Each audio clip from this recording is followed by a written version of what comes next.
ভিডিওতে আমরা দেখব অন্তরকরণের কনস্ট্যান্ট রুল এবং পাওয়ার রুল। অন্তরকরণের ক্ষেত্রে যে কোনো সংখ্যাকে ধরা হয় কনস্ট্যান্ট। যদি আমরা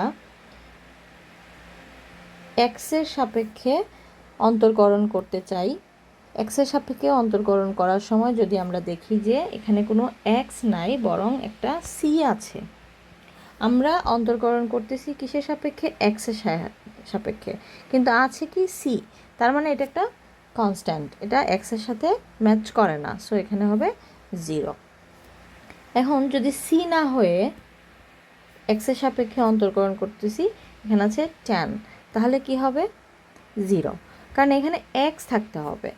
যদি এক্সের সাপেক্ষে অন্তরকরণ করি dx, যদি এটা থাকে 10x, এখানে এক্স আছে, সো এটা হয়ে যাবে কি, এক্সের সাথে সহগ আকার আছে 10, সো এটা হয়ে যাবে আনসার 10।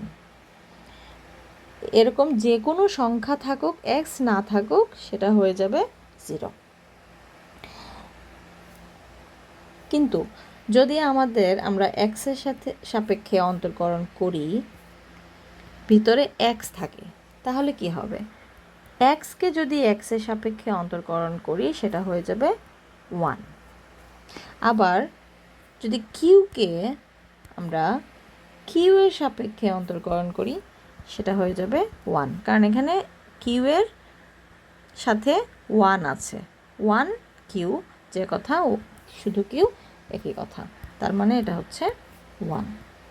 কোনো ভ্যারিয়েবল, এটাকে বলা হয় ভ্যারিয়েবলের অন্তরকরণ, এটাকে বলা হয় কনস্ট্যান্টের অন্তরকরণ। এখন যদি আমাদের সাথে এরকম থাকে, তাহলে কি হবে? ddx অফ সি, এটা থাকলো ফাংশন অফ এক্স, তাহলে কি হবে? সিটা সামনে চলে আসবে, তারপর আমরা অন্তরকরণ করব ফাংশন অফ এক্সকে। সি মানে হচ্ছে কনস্ট্যান্ট। যদি আমরা অন্তরকরণ করি 5xকে, তাহলে কি হবে?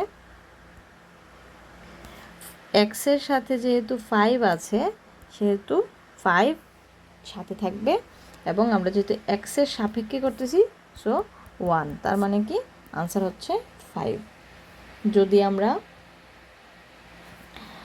ddx করি, এক্সের সাপেক্ষে অন্তরকরণ করি 100x, আনসার হবে 100। এটাকে বলা হয় কনস্ট্যান্ট মাল্টিপল রুল। এখন আমরা দেখব সবথেকে গুরুত্বপূর্ণ রুল, পাওয়ার রুল। সবথেকে গুরুত্বপূর্ণ রুল এটা। যদি আমরা কোনো ফাংশনকে এক্সের সাপেক্ষে অন্তরকরণ করি, এক্সের কোনো ফাংশন, এক্সের পাওয়ার আছে n, ধরি এক্সের উপরে পাওয়ার আছে n, তখন এই পাওয়ারটা সামনে আসবে, তারপর এক্সের পাওয়ারের থেকে 1 বিয়োগ হবে। এটা হচ্ছে আমাদের ফর্মুলা। তাহলে এটা যদি ফর্মুলা হয়, তাহলে ddx অফ এক্সের স্কোয়ার কত হবে? n এর বদলে পেয়েছি 2, এটা যেহেতু পাওয়ার আকারে আছে, এখানে পাওয়ারের জন্য সামনে আসবে, x থাকবে, 2 থেকে -1 হবে, পাওয়ার যাই থাকুক তার থেকে -1 হবে, তার মানে আনসার হচ্ছে 2x। যদি আমরা অন্তরকরণ করি এক্স কিউবকে এক্সের সাপেক্ষে যদি করি, তাহলে 3 সামনে আসবে, এক্স 3 থেকে -1, যাই পাওয়ার থাকুক তার থেকে -1, তাহলে 3x স্কোয়ার। এখন আমরা যদি অন্তরকরণ করি x⁵কে, তার মানে কি 5টা সামনে আসবে, x 5 - 1, তার মানে হচ্ছে 5x⁴।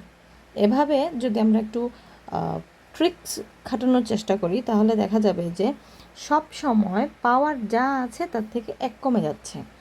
প্রথমে পাওয়ার 2 ছিল, 1 হয়ে গেল, পাওয়ার 3 ছিল, x² হয়ে গেল, 5 ছিল, 4 হয়ে গেল।